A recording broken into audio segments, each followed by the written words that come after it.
Just behind me is one of the homes that was swept away, and you can see floodwaters pushed it directly into the bridge. Not much words that can explain this.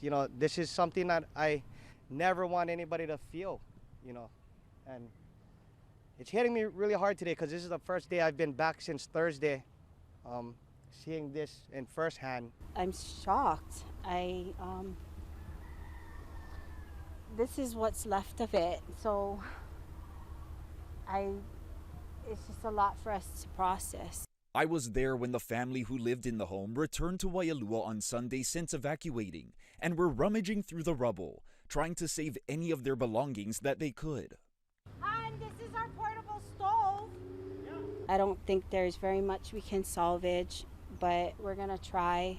More than 12 years of memories made in their Otake camp home, gone after the flood pushed the duplex about 400 yards. From a home we built together, now we just got to start a new process and just a new start, new beginning. The home has flooded 3 times in the past, the most recent being from the first powerful Konalo storm a week ago. This is the worst of the worst, so we just got a whole lot to look forward to. But while they wait to see what they can do, couple Mark Apai and Marilee Casamero are putting aside their grief to be generous. We got to help the ones who need us that we can help right now, because as far as my place, I can't do much. Yeah, it's gone, so I'm going to go lend out my hand. There are many others doing the same, helping Apai's neighbors at Otake whose homes were also destroyed. Volunteers worked to pull this van out of the thick mud the flood left behind. Melanie Lee's home at Otake camp was also destroyed.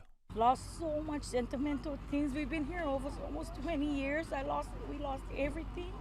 My children's, pictures, just real sentimental stuff. Now it's like, now where we go from here. It is so hard for us because within the 3 months of this, my husband had a massive stroke, which he's still in a rehab facility still, and now this is just so, I don't know. The flood survivors are grateful for all the help and are asking those who do not need to be in the area to avoid it, because there has been a lot of traffic impeding the heavy machinery.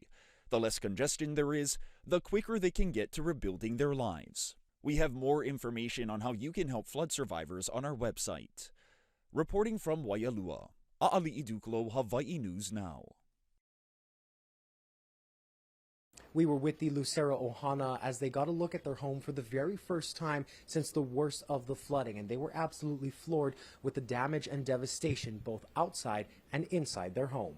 Their house is on stilts, but still over a foot of water made it inside. They were overcome with emotion seeing all of the damage. Some items belong to Jasmine Lucero's late father, Lorenzo, a military veteran who died in 2020. My dad was a collector, and he loved antiques very much, and just seeing that, this was like the first thing I really noticed from one of his, and that was really shocking.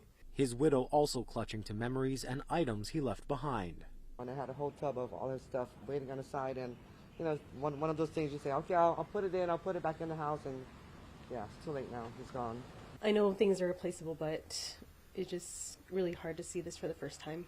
This family was among many North Shore residents who were finally let back into the area Saturday afternoon. Many people spent the day shoveling mud and assessing damage to homes and businesses. Water has started to recede, revealing this storm's sheer power, like at Otake Camp, where the remnants of a home that was swept into a bridge remain untouched 2 days after the most intense flooding. And just around the corner from where that house smashed into the bridge, this cinder block wall was simply pushed over in the floodwaters. And take a look at this. The waters were also so strong that this 2-story house was pushed right off of its foundation blocks. Mayor Blangiardi also got a bird's eye view of the damage, assessing it from above in an HFD helicopter.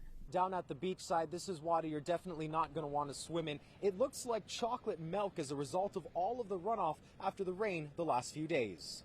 As some residents remain without power, Mayor Blangiardi encourages those who still need help to reach out to the city via the 311 hotline. Dylan Encheta, Hawaii News Now.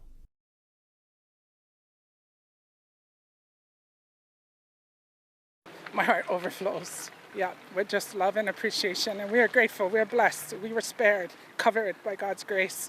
So for that, it forces you to come out and just show your appreciation for our people. It was really something to see the community come together and help each other out. I mean, there was people that didn't know each other just walking around, helping each other out, giving people water and food.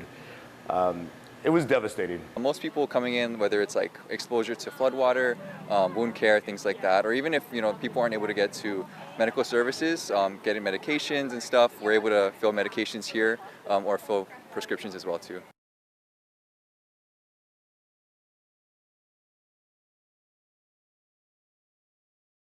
It's funny because I live on the corner right there on La Alo, and I heard gurgling. It was kind of like actually, it reminded me of a bad karaoke, but it was in the morning. And then I walk out, and then he'll show you the problem that's alerted here, and then the whole thing, the sinkhole just went through, and then the other one went through behind us, and then all the way down. And so it's been going from up there where you can see the cars. That one's going to go over shortly, but it's a hot mess. It's a wet mess. Let's put it that way.